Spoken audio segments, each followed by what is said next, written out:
여러분, 배달이 폭망하니 서비스업이 신났다. 이 말이 사실일까요? 여러분, 이 지표를 한번 보세요. 거리두기 해제 후에 대면 소비 증가율입니다. 와, 엄청나죠? 44.6%입니다. 44.6%라는 것은 여러분, 이게 일반적으로 일어나지 않는 숫자예요. 이렇게 갑자기 경제에서 증가했다는 것은 거기에 어마어마한 기적이 있었다, 이렇게 이야기할 수가 있습니다. 기적이 있었죠. 그동안 문재인 정부에서 통제 중심의 어떤 방역 정책을 쓰다가 대통령 선거를 앞두고 마구마구 풀었잖아요. 그죠? 예. 이제는 풀어도 된다고. 참 이 말 자체가 웃깁니다. 진작에 풀었어야죠. 진작에. 어쨌든 그때 풀고 나서 말입니다. 이제는 집콕 소비라고 해야 되나요? 집에 머물러 있는 것, 집콕 소비가 쭉 줄어들면서 말입니다. 반면에 대면 소비가 굉장히 늘어났다는 뜻이에요. 여러분, 이 지표 한번 보세요. 이 지표가 이 100으로 나타낸 곳 있죠. 이 100으로 나타낸 곳이 처음으로 거리두기 해제될 때니까요. 3월 셋째 주입니다. 3월 셋째 주. 그런데 시간이 지나면 지날수록 지금 보시다시피 이 지출의 증가율은 굉장히 늘어나죠. 굉장히 늘어납니다. 지난번 말입니다. 4차 확산기인가요? 4차 확산을 하고 나서 그 이후에 완화했던 2021년 9월, 10월, 11월인가요? 그때까지. 그때 늘어나는 거하고는 비교가 되지 않을 정도입니다. 그때 늘어나는 것은 13.7% 늘어나는데 그쳤지만 113.7이니까요. 지금은 144.6까지 올라가니까 굉장히 많은 소비가 일어나는 거죠. 굉장히 많은 소비가. 문제는 여러분, 이게 소비가 많이 일어나니까 경기가 좋아질 거다. 이렇게 생각을 하시는데 여기서 우리가 생각해야 될 게 하나가 있습니다. 뭐가 있느냐? 집콕 소비를 하면요. 여러분도 알다시피 냉장고, 에어컨, 내지는 밥솥, 이런 게 소비가 굉장히 많이 됩니다. 쉽게 말하면 내구재 소비가 굉장히 늘어나는 거예요. 내구재 소비가. 여기에다가 비내구재라고 하는 식료품, 여기에 대한 소비도 굉장히 많이 늘어나죠. 그러니까 내구재나 비내구재 소비가 굉장히 많이 늘어나는 거죠. 그런데 서비스업이 좋아지면요. 이 가전제품이나 통신기기, 컴퓨터, 가구 이런 것이 아니라 이제 쉽게 말하면 밥을 먹는데 돈을 쓴다든가, 옷을 사는데 돈을 쓴다든가, 화장품을 사는데 돈을 쓴다든가, 그렇지 않으면 멋을 내는데 돈을 쓴다든가, 그렇게 변한다는 거 아니겠습니까? 대면 서비스니까요.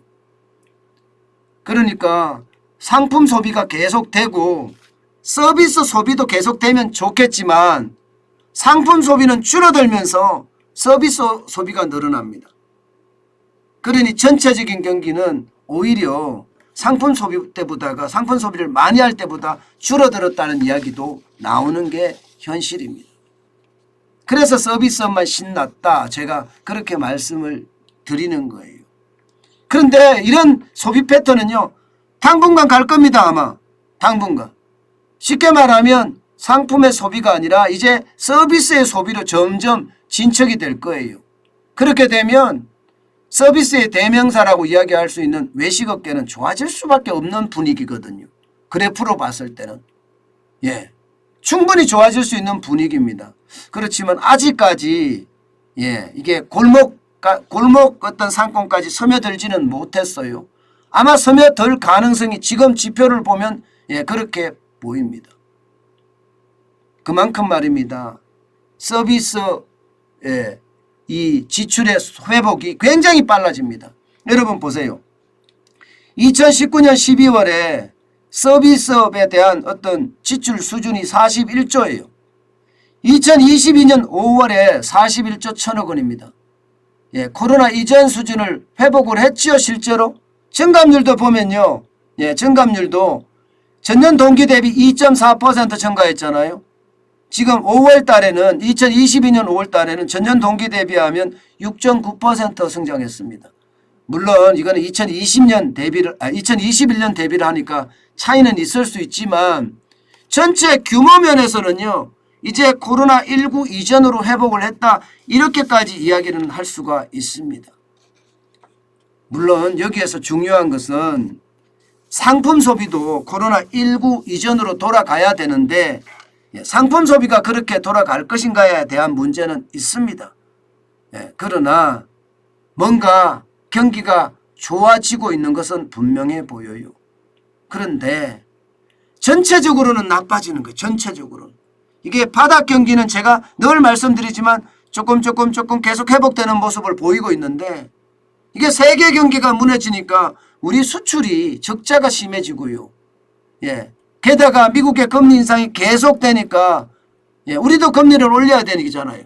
그러면 상품 소비는 줄어들고 서비스 소비는 늘어나고 결과적으로는 이 두 가지를 합쳤을 때 0이 되거나 플러스가 되면 좋겠는데 0이나 플러스가 되는 것이 아니라 아직은 마이너스가 된다는 사실이에요. 아직은. 예, 회복은 되고 있어요. 최악에서 벗어나고 있는 건 맞는데 이게 최상으로 올라가기에는 아직 시간이 걸린다. 그런데 최상으로 올라가고 있지만 충격은 점점 커진다. 저는 그런 생각하고 있습니다. 예, 전체적인 것은요. 경기의 어떤 변동성이 좀 커지고요.